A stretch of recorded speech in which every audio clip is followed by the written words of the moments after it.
الله فرمای اقترب للناس حسابهم، خلقو ته د حساب وخت را نږدې شو، د حساب ورځ را جوخته ده. وهم فی غفلت معرضون، او دوی په غفلت کې پراته دي. فی غفلت، په غفلت او په بے پرواهی کې پراته دي.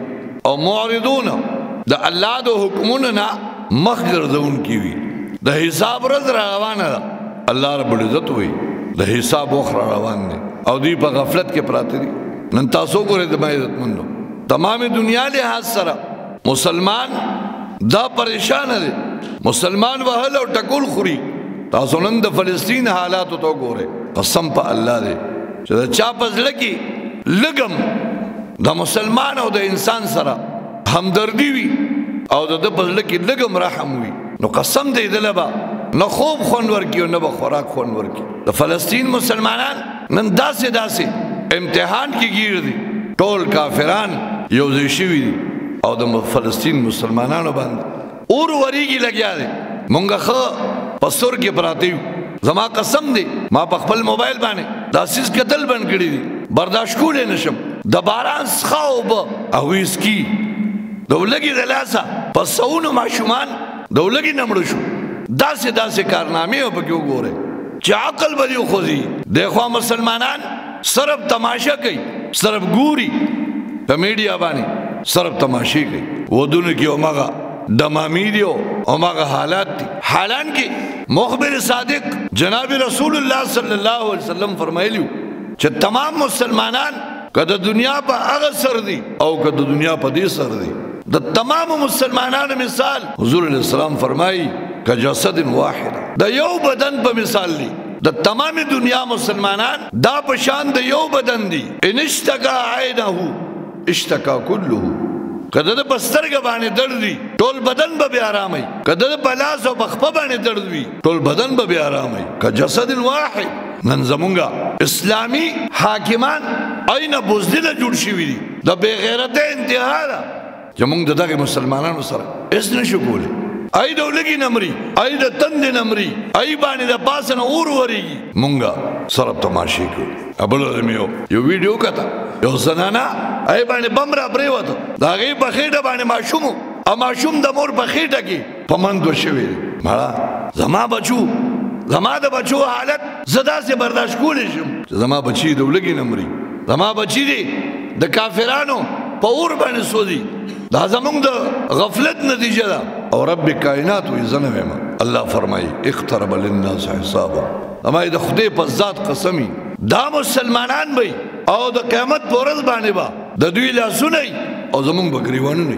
نو اقترب للناس حسابهم، الله وی خلکو ته د حساب وخت را نږدې دی. وهم فی غفلت، او دوی په غفلت کې پراته دي. معرضون، د الله د دین نه مخ ګرځونکي دي. مونږ د الله د دین نه، هغه یو عالم خبره کوله وی مونږ د الله د دین نه مخ ګرځولو. مونږ نن ټول خلک لګیا دي. ګراني ده، بجلی ګرانه شوه، ګیس ګران شو، اوړه ګران شو، غوړي ګران شو. دا خو لا صبر وکړه. په تیر الیکشن کې مونږ د دیندارو خلکو سره څه وکړو، مونږ د عالمانو سره څه وکړو. ګراني به نه راځي، حالات به نه راځي. هغه پکې بیا د خوشطبعۍ یو خبره وکړه، وی ابتداء عشق ہے روتا ہے کیوں، دیکھیے آگے آگے ہوتا ہے کیا. مخکې ګوره، مخکې د الله د عذابونو انتظار کوه. د عالم سپورټ نشته، د دیندار خلکو سپورټ نشته. نو هغه پکې د خوشطبعۍ یو خبره وکړه، یو سړی په لار روان نو پیشو یې رجساره کړې وه، لمبولې پیشو یې لمبوله. نو یو کس په لار روان و، هغه ورته یې لکه د خدای بنده د پوه مادې میاشتې ته وګوره، د یخنۍ ته وګوره او ستا د پیشو لمبولو ته وګوره، مړه به شي. هغه ورته زما خپله پیشو ده، ستا پکې څه کار ده، مړه خپل کار کوه. زما خپله پیشو ده که زه ورسره څه کوم. هغه لاړه واپسې کې چې راغی پیشو مړه وه، پیشو مړه وه. هغې ما ته نه وې چې دا پیشو مړه به مړه به شي. هغه ورته لمبولو سره نه ده مړه شوې، د لمبول نه وروسته مې نچوڼي کوله، نچوڼي کولو سره مړه شوه، نچوڼي کوله مې هغې سره مړه شوه. نو موږ به نچوڼي کېږو انشاءالله. یاد ساتئ، موږ به حکومتونه به راځي، موږ به نچوڼي کوي. او دا زما د لاسه، ستا د لاسه. اقترب للناس حسابهم.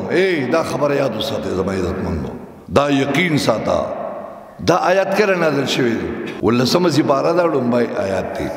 دا د نننا 1500 کال مخکي الله فرمایلیو خلکو ته حساب را نږدې شو 1500 کال مخکینه خبره ده نن پرون نه ده اقترب للناس حسابهم الله وی خلکو ته سو ماتا تا زمون حساب را جوخ دی د حساب را جوخ تا دا وهم فی غفلت او دوی د غفلت په خوب کې پراته دي دوی د غفلت په خوب باندې پراته دي بل معرضون د الله د دین نه اعراض کوونکي دي په ایمان وای یو طرف ته د رب کائنات حکم دی د رسول الله صلی الله علیه وسلم طریقه ده بل طرف ته زما استا رسم او رواج دی زما استا خلاف شرع کارونه دي ز الله علم د الله پیغمبر علم او که ز خپل رسم او رواج علم ز الله نه علم ز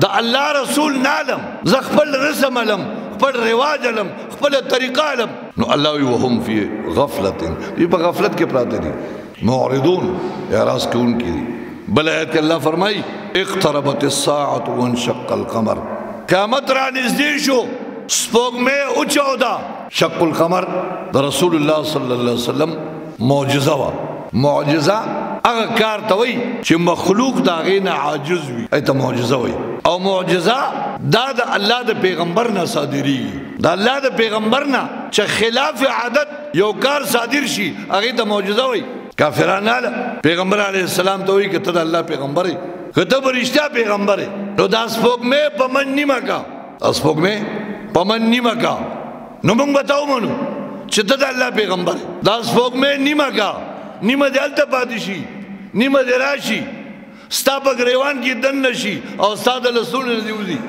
کافرانو مطالبه وکړه پیغمبر علیه السلام سپوږمۍ طرف ته اشاره وکړه په ګوته اشاره وکړه اشاره سره سپوږمۍ په من نیمه شو نیمه په خپل ځای ولاړه پاتې شو او نیمه رااله د نبی رسول الله په گریوان مبارک کې دن نشو د لسونه نه وته نو کافرانو سوي کافرانو وي داسې عجیب جادوګر دی چې پس سپوږمۍ جادو چلیږي پس سپوږمۍ جادو داسې ساحر دی داسې جادوګر دی نو الله فرمایل زما پیغمبر ساحر او جادوګر نه دی اقتربت الساعه قیامت نږدې شو وانشق القمر او سپوږمۍ اوچوده اقتربت الساعه وانشق القمر خو الله بیا فرمای وان يروا كل آیه کدوی هر معجزه هر علامه وګوري نو دوی سوي دوی وای ان هذا الا سحر يؤثر دا خو جادو دی ته پس سپوږمۍ باندې جادو